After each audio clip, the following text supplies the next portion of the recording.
चुनावी रणभेरी बच चुकी है और ऐसे में भारतीय जनता पार्टी से सदर के प्रत्याशी विक्रम सिंह हमारे साथ आए। उनसे जानते हैं किस तरीके से जनसंपर्क अभियान उनका चल रहा है। विक्रम जी, लगातार जनसंपर्क अभियान आप कर रहे हैं, ऐसे में बहुत से ऐसे मामले आ रहे हैं स्थानीय स्तर की, अगर हम बात करें कि लोगों की समस्याओं का निस्तारण नहीं हो पाया है, किस तरीके से इसको काम किया जाएगा? मैं दो ही मसले मुझे लगता है सबसे ज़्यादा आ रहे हैं। कुछ एक जगहों पर सड़कें गांव के अंदर या बाहर कुछ कमी रह गई है, वो इस कारण से कि 22 महीने कोरोना काल था। और दूसरा मसला जो आ रहा है वो कहीं पर अन्ना पशुओं का आ रहा है। इसके अलावा जनता बहुत प्रसन्न है, उसको इतने काम हुए हैं। इसके ये दो काम हैं जो हमारे लिए थोड़ा सा जनता हमसे आग्रह कर रही है कि इसको ठीक करिए, लेकिन कम से कम 25 अन्य काम हैं जिनसे जनता खुश है। तो इसलिए सबका आशीर्वाद हम लोगों को मिल रहा है, खुले मन से मिल रहा है। और जहां भी हम लोग जा रहे हैं इसी तरीके से लोग स्वागत भी कर रहे हैं, लोग हमारे मोदी जी और योगी जी के कामों की सराहना भी कर रहे हैं। सदर विधानसभा में अगर बात की जाए तो प्रत्याशी भी लगभग घोषित हो चुके हैं। समाजवादी पार्टी ने घोषित कर दी, कांग्रेस ने भी घोषित कर दी। कितनी चुनौती मानते हैं कि प्रत्याशी आपको दे पाएंगे? देखिए, वैसे तो मैं इस तरह के बयान कभी देता नहीं हूँ, इससे अहम का परिलक्षित होता है थोड़ा सा। लेकिन ये जो प्रत्याशी हैं, ये इनको मैं पिछले 2 चुनावों में हरा चुका हूँ, तो अब इससे ज़्यादा मैं और कुछ कहना नहीं चाहूँगा। अब तो जनता ने हमारा काम देख लिया है। 2014 में हम लोग कहते थे कि हम ये कराएंगे, 2017 में हम लोगों ने बहुत थोड़ा काम कराया था, और 2019 में भी हम लोगों ने उतना काम नहीं कराया था जितना आज उत्तर प्रदेश में 2022 में लोगों को दिखाई दे रहा है। इसलिए मुझे लगता नहीं कि बहुत बड़ा चैलेंज है। अपराध और माफिया जो हमारे फतेहपुर का है, उससे हारे हुए व्यक्ति हैं। अपराधियों के आगे घुटने टेके हैं उन्होंने जब वो नगर पालिका के अध्यक्ष बनाए गए थे। तो मुझे ऐसा लगता है कि जनता उनमें अपना विश्वास व्यक्त नहीं करेगी।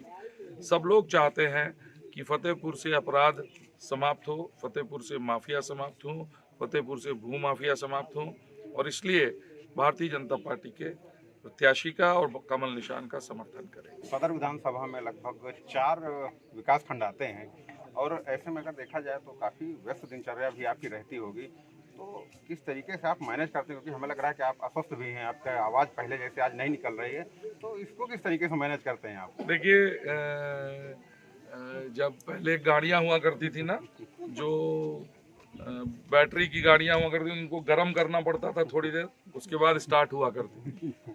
उसी तरह हम राजनीतिक लोगों का जीवन है।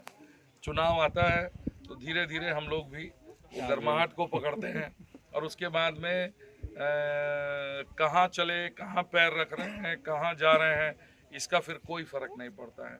जीवन में संघर्ष करके जो लोग आगे बढ़े हैं उनको इन सब चिंताओं से वो मुक्त रहते हैं। हाँ, ये सही है कि जैसे गला खराब है, कभी ठंडा पानी पी लिया होगा कहीं पर, तो मुझे लगता है उसका कारण है। अन्य कोई भी समस्या हम लोगों को नहीं है। हाँ, ये ज़रूर है कि गाड़ी में 1-2 जोड़ी जूते रखकर चलते हैं, कहाँ पता नहीं किसका सोल कहाँ पड़ जाए। बिल्कुल, एक चीज़ और भी जानना चाहेंगे। लुभावने वादे किए जा रहे हैं समाजवादी पार्टी की ओर से। उनके राष्ट्रीय अध्यक्ष का बयान भी आया था बीते दिनों कि हम 300 यूनिट बिजली फ्री देंगे, चाहे वो शहर की हो चाहे गांव की हो, और किसानों का जितना भी बिल आएगा वो माफ़ हो जाएगा। क्या लगता है कि दिल्ली की जो पॉलिसी रही है, दिल्ली में इस तरीके के लुभावने वादे दिए जाते हैं, कहीं न कहीं वो सरकार भी बन गई, तो क्या लगता है कि पब्लिक इसकी ओर कुछ मूवमेंट करेगी? मैं 2 ही 3 बात कहना चाहता हूँ। एक, उन्होंने कहा था कि हम कंप्यूटर देंगे 2012 में। दूसरा, उन्होंने कहा था हम बेरोजगारी भत्ता देंगे 2012 में। और दोनों चीज़ों को 2014 में हारते ही बंद कर दिया था। और तीसरी बात मैं ये कहना चाहता हूँ कि यहाँ इतनी पब्लिक खड़ी है, इन्होंने 2012 से 2017 तक समाजवादी पार्टी का शासन देखा है। कितनी बिजली आती थी तब और कितनी बिजली आती है अब, इसका निर्णय जनता स्वयं ले लेगी। सिर्फ 4 जिलों में बिजली जाया करती थी, वही उनका अयोध्या, काशी, मथुरा थे। हमारे लिए हर घर को बिजली देने का लक्ष्य है, हमने हर घर को बिजली दी है। ये मुफ्त में जो कुछ देंगे, ये 100, 200, 300 रुपए तो मुफ्त में दे देंगे किसानों को या किसी गरीब को, और सारा बिजली का जो कलेक्शन है, जो रेवेन्यू कलेक्शन है, उसका बंटाधार कर देंगे।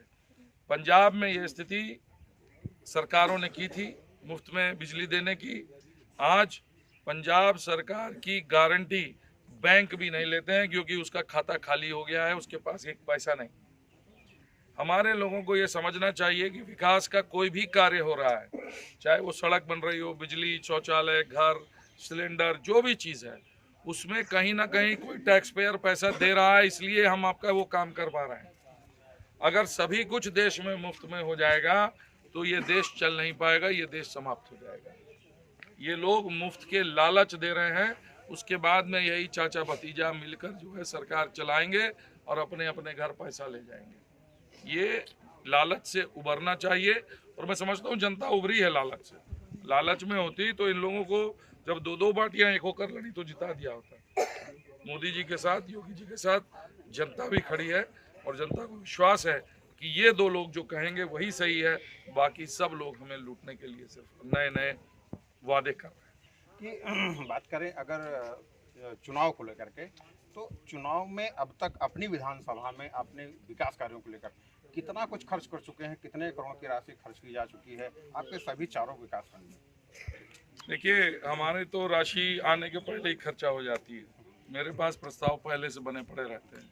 जहाँ तक सारी मदों का सवाल है तो जिला पंचायत और ये सब का मिलाकर हम लोग कम से कम मतलब 3 करोड़ तो हम लोगों को मिलता है। वो एक साल नहीं मिला है कोरोना के कारण, बाकी मिला है। तो वो 12 करोड़ के लगभग तो हम लोगों ने खर्चा किया ही है। उसके बन रही है 42 लाख उसके ये 42 लाख की रोड अभी यहाँ बन रही है, 72 लाख की रोड पिलखिनी में बन रही है। इस तरह कई रोडें, कई कार्यक्रम हो रहे हैं। अब सारे कार्यक्रमों का ब्यौरा हम लोगों ने इकट्ठा किया नहीं है। हमारा जो सबसे महत्वपूर्ण कार्यक्रम है वो ये है कि हर व्यक्ति की छत पक्की हो जाए रहने के लिए, उसके पास एक बिजली का कनेक्शन हो जाए, उसके बच्चे अच्छी शिक्षा पाने लगे, क्योंकि गरीबों के पास इससे बड़ी और कोई पूंजी नहीं हो सकती है।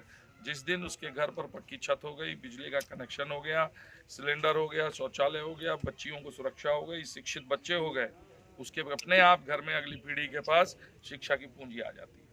बिल्कुल, ये थे विक्रम सिंह, जिनका साफ कहना है कि विकास कार्यों की बात कही जाए तो विकास भी हुए हैं और शिक्षा को लेकर के भी इन्होंने कहा कि अगर कुछ जगहों पर बचे हैं तो उसको हम आगे चल के ले जाएंगे और अगर हमारी सरकार बन रही है तो कहीं ना कहीं उसका भी पालन होगा। कुछ जगहों पर सड़क भी खराब होने की बात सामने आई है, कुछ जगहों पर जो है पेंशन न मिलने की बात सामने है, लेकिन इन सभी मुद्दों को लेकर साफ कहना है कि ये सभी काम होंगे।